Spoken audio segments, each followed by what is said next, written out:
اس دیش میں اندھے تھوڑے حاکم صحیح ہیں، نہ ڈرتے ہیں نہ ناظم ہیں نہ لوگوں کے یہ خادم ہیں. اس دیش میں ہے کاروبار بہت، اس دیش میں گردے بکتے ہیں. کچھ لوگ ہیں عالیشان بہت اور کچھ کا مقصد روٹی ہے. کچھ لوگ ہیں عالیشان بہت اور کچھ کا مقصد روٹی ہے.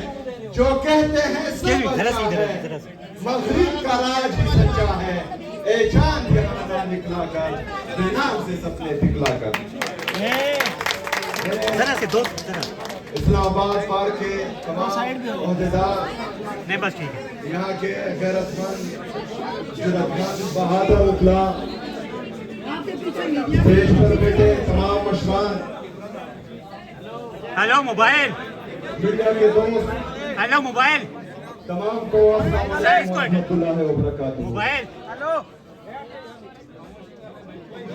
میں موبائل نیچے کریں نا. ایمان مزاری صاحبہ کا، یہاں کے باقی اطلاع کا، اپنے آئی این ایف کی ٹیم، علی بخاری صاحب، ہمارے جونی پنچوتا صاحب ہیں، خالد بھائی ہیں، باقی جتنی ڈاکٹر بابر عوام صاحب بھی بیٹھے ہیں، جتنی بھی باقی آئی این ایف کی ٹیم ہے، ان تمام کا شکریہ ادا کرتا ہوں. ایمان مزاری صاحبہ کا نام میں نے اس لیے لیا کیونکہ یہ مزاحمت کے دور میں ہمیں اپنی بہادر بہنوں، چاہے وہ کے پی سے ہو، اسلام آباد میں ہو، بلوچستان میں ہو، پنجاب میں ہو، سندھ میں ہو، گلگت بلتستان سے ہو یا آزاد جموں کشمیر سے، ایک نئی تاریخ رقم کی ہے انہوں نے. اور ان کو دیکھ کر ہمارے نوجوانوں کو حوصلہ ملتا ہے اور ان کو جرأت ملتی ہے، اور وہ بھی جو ہے مزاحمت، آئین اور قانون کی بالادستی کے لیے، آزاد عدلیہ کی بحالی کے لیے، ہمارے آزاد میڈیا کی بحالی کے لیے جدوجہد کر رہے ہیں.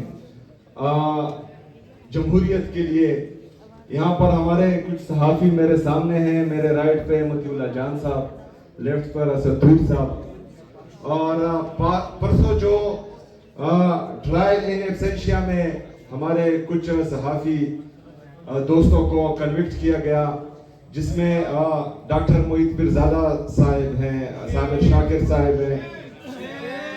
یہ پہلی دفعہ نہیں ہوا. جب شہید ارشد شریف صاحب پر پاکستان کی زمین تنگ کی گئی اور اس کو جو ہے یہاں پر انصاف نہیں مل رہا تھا اور ان کو حفاظت نہیں مل رہی تھی، تو وہ پاکستان چھوڑ کر اپنی جان بچا کر باہر چلے گئے، لیکن ان کو باہر بھی نہیں چھوڑا گیا. حق اور سچ بولنے پر ان کو ملک سے باہر بھی شہید کر دیا گیا. اسی طرح حق اور سچ بولنے پر پرسوں ہمارے ایک اور صحافی بھائی ڈاکٹر معید پیرزادہ صاحب پر بھی اٹیک کیا گیا. تو کہنے کا مقصد یہ ہے کہ اس سے پہلے ہم بار بار یہ کہتے آئے ہیں کہ آج اگر مجھ پر ہے، کل آپ پر آنی ہے. اگر آج میرا گھر جل رہا ہے تو اس کی تپش آپ محسوس کریں گے، لیکن اگر میرا گھر جل رہا ہے یا مجھ پر ہے اور آپ کھڑے ہو گئے، میرے لیے آپ نے آواز اٹھائی اور اس ظلم، جبر، فسطائیت کے خلاف آپ کھڑے ہوئے، تو آپ کا گھر بھی بچے گا، آپ کا ہمسایہ بھی بچے گا.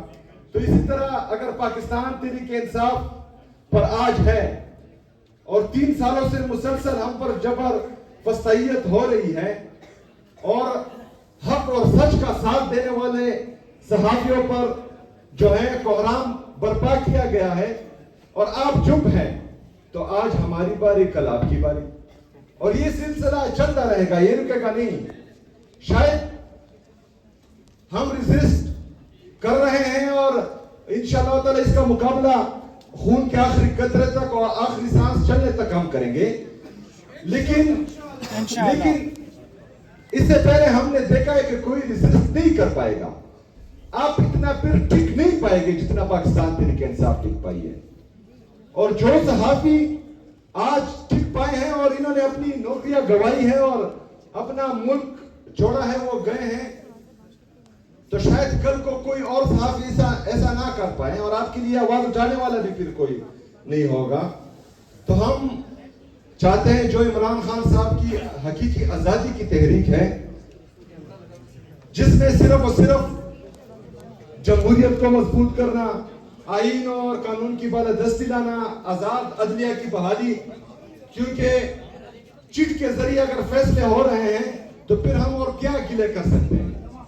3 ججز جو یہ حکم دیتے ہیں سپرڈنٹ اڈیالہ جیل کو کہ میری ملاقات میرے لیڈر میرے قائد جناب عمران خان صاحب سے کرائی جائے، اور 3 ججز کے آرڈر ایک سپرڈنٹ جو ہے وہ ردی کی ٹوکری میں پھینک دیتا ہے، تو ہم باقی صاحب کیا توقع کر سکتے ہیں؟ کون بچائے گا پاکستان؟ عمران خان، عمران خان، کون بچائے گا پاکستان؟ کون بچائے گا پاکستان؟ عمران خان صاحب، اس کو اللہ تعالیٰ نے سب کچھ دیا ہوا ہے، اسے کسی چیز کی ضرورت ہی نہیں ہے۔ اگر وہ اس کے باوجود بھی جیل میں ہے تو وہ ہماری جنگ لڑ رہا ہے، وہ پاکستان میں ہر مکتبہ فکر کے لوگوں کی جنگ لڑ رہا ہے۔ اس کے ساتھ تو ہو رہا ہے، تقریباً 3 سال مکمل ہونے کو ہے، اس کے ساتھ جو ظلم جبر فسائیت ہو رہی ہے وہ تمام دنیا کے سامنے ہے۔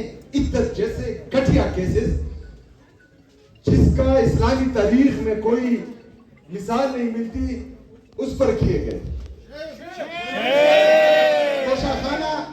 توشہ خانہ کا کیس کیا ہے؟